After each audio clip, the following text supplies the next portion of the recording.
ఇటీవల voice note transcription, AI video clips send చేసుకునే ఆప్షన్ని యూజర్స్ అందరికీ వాట్సాప్ అవైలబిలిటీలోకి తీసుకొచ్చింది. అయితే ఇప్పుడు ఇంగ్లీష్ రాని వాళ్ళు ఎవరైతే బాధపడుతున్నారో వాళ్ళ కోసం ఒక కొత్త ఫీచర్ని తీసుకొచ్చింది. ఆ ఫీచర్ గురించి ఇప్పుడు తెలుసుకుందాం.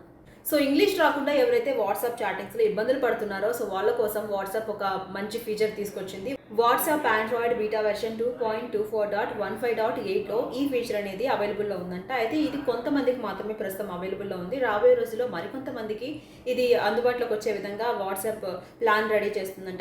ఈ ఫీచర్ ఎలా పనిచేస్తుందంటే, మీరు ట్రాన్స్లేషన్ కోసం వేరే యాప్స్ మీద ఆధారపడకుండా వాట్సాప్లోనే వాళ్ళు ఏ లాంగ్వేజ్లో పంపించినా మీకు కావాల్సిన లాంగ్వేజ్లో ఇమీడియట్గా ట్రాన్స్లేట్ చేసుకోవచ్చు. ఇదే విషయాన్ని వాట్సాప్ అధికారిక సంస్థ నుంచి ఎక్స్ వేదికగా అఫీషియల్గా పోస్ట్ చేసింది.